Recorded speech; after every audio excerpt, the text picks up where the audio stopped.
Chances are you've probably already heard of the 27 Club, and if you haven't, I promise it's not as fun and prestigious as it may sound. The 27 Club is entirely notional and refers to the cultural phenomenon in which a string of famous creatives all died at the age of 27 from various causes. It's mostly made up of musicians, but particularly in recent years the club has recruited a number of actors, athletes and artists. For the purpose of this video, we will be focusing on the musicians in the club. But before we carry on, hi, my name's Katie, welcome to Noise Arc, and let's take a glance at the 27 Club. Let's start off by having a look at some of the musicians in question. Legendary American blues musician Robert Johnson is thought to be the first member of the 27 Club. He died in 1938 from what was officially reported as unknown causes. However, many think that he was poisoned by the jealous husband of a woman he was flirting with, and others theorise that he could have died from syphilis or aortic dissection. 31 years later, in 1969, Brian Jones, the founder and original leader of the Rolling Stones, was found dead in his swimming pool. However, some people do think that he was murdered or that there was at least some foul play involved. This is when the real pattern of the 27 Club began to gain attention from fans, as just over a year later, co-founder and leader of Canned Heat, Alan Wilson, was found dead following an accidental barbiturate overdose, although some speculate that this was suicide. The pattern continued when just 2 weeks after Wilson's death, Jimi Hendrix, legendary American guitarist, died of asphyxia after aspirating his own vomit. He had reportedly been drinking and had taken 9 sleeping tablets before going to bed, and apparently the recommended dose was half a tablet, so he had taken 18 times the recommended dose. But the pattern went further when just 2 weeks after that, famous American singer-songwriter Janis Joplin died of an accidental heroin overdose after reportedly consuming heroin that was more potent than what her body was accustomed to.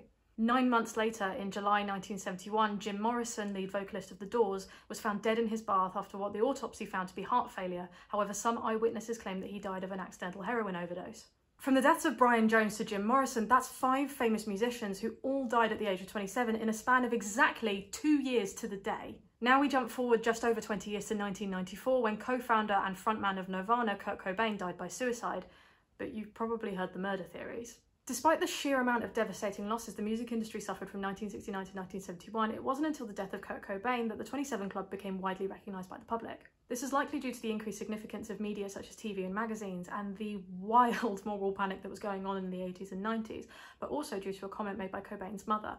In 2011, when iconic English singer-songwriter Amy Winehouse died from alcohol poisoning, also at the age of 27, the club gained even more attention. There are many theories as to whether or not creativity and mental illness go hand in hand. Some argue that they are completely unrelated, whereas others argue that they are undeniably intertwined. As a musician myself, and someone that has met a lot of musicians over the years, I can confidently say that some people who might feel their emotions on a deeper level, or people that have suffered at some point in their lives, do tend to turn to music as a way to express that and also to create connections with other people. When looking at the lives of the aforementioned musicians, there are common themes of addiction, depression, low self-esteem and toxic relationships amongst all of them. These people led very high stress and high pressure lifestyle and often got sick of constantly being in the public eye and needing to preserve an image. Some of these people didn't even want that much fame and attention in the first place. Leading such a stressful and demanding life would understandably lead to a desire to escape, to let go, to be free.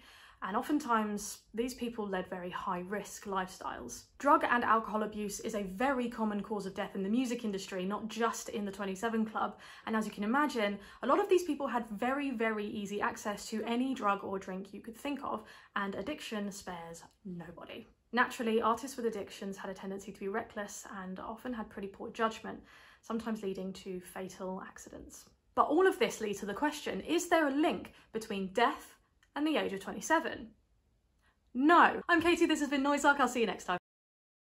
In all seriousness, the 27 Club is most likely, I will say it, you can't 100% prove it doesn't exist, but it is most likely the result of a string of morbid coincidences. There is a really interesting article on all of this by The Independent from 2015 that I highly suggest you check out if you're interested in the statistics surrounding the 27 Club. The link for that is in the description. With that being said, oh boy, are there some fun theories. A Saturn return is essentially when the planet Saturn ends up back in the same position it was in at the time of someone's birth. Oh yeah baby, I'm a white woman in my 20s, I am bringing astrology into this. This process takes, you guessed it, 27 to 31 years, but most of the sources I found say that it specifically takes 29 to 30 years. The theory states that individuals start to feel the effects of a Saturn return at the age of 27, these effects being emotional turbulence, new life challenges and overall discomfort. The idea is basically that a Saturn return is difficult to cope with and leads to self-destructive behaviour or even suicide, and you start to feel the effects at age 27, hence the 27 Club. Now, don't get me wrong, I do like a little bit of astrology and witchy shit here and there, of course I do, look at me, but I think this theory is ridiculous. Not to mention the fact that it's not directly linked to the age of 27, but this theory kept popping up a lot in my research, so I had to include it. Can't talk about conspiracy theories without bringing up the Illuminati. For those of you that have miraculously managed to go this long without falling into the ever-spiralling hole of madness that is the conspiracy theory side of the internet, the modern-day Illuminati is thought to be an elite organisation that has control over pretty much everything. The myth is rooted in fascism, but is based on the very real Bavarian Illuminati, who were a secret society in Bavaria in the 18th century. There are many conspiracy theories surrounding the Illuminati, and I think at this point every celebrity, corporation and major event has been linked to it by basement dwellers at some point, and apparently Illuminati is playing for the 27 Club. The theory states, hang on, let me check my notes, that members of the 27 Club were also members of the Illuminati that either threatened to leave or expose its secrets, or they were killed as a sacrifice, or they sold their souls to the devil as some sort of fun Illuminati team bonding experience. But speaking of selling your soul to the devil,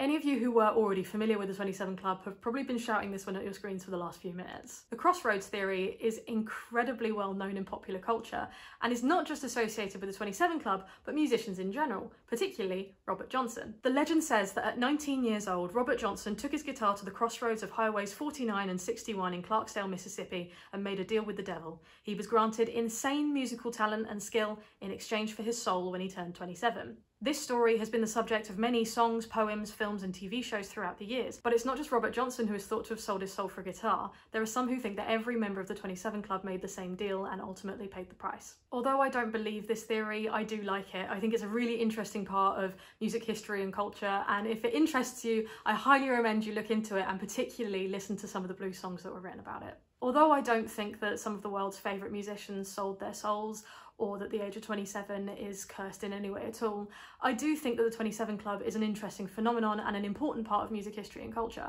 It highlights important topics of discussion like the struggles and difficulties that come with fame and how we have a tendency to dehumanise famous people. I think the 27 Club and the deaths of its members is less to do with the age of 27 and more to do with just being in your 20s and 30s in general and the struggles faced, particularly with fame on top of that. One of the issues that some people have with the 27 Club is that it puts the spotlight on artists that died at age 27, but excludes artists that died at, say, 26 or 28 or 48.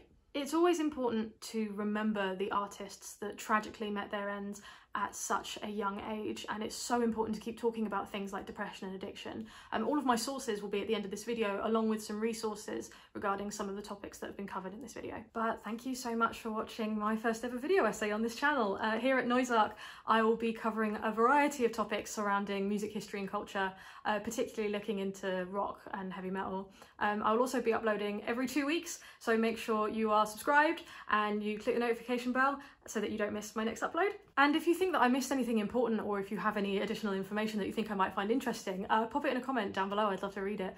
But thank you so much for being here, and I will see you next time. Bye bye.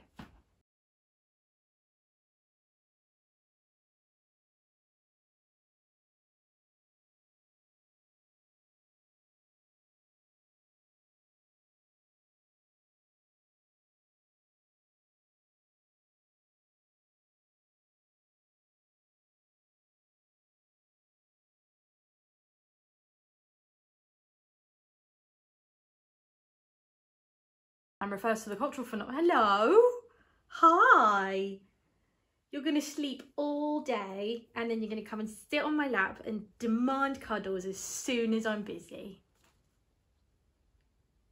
Yeah.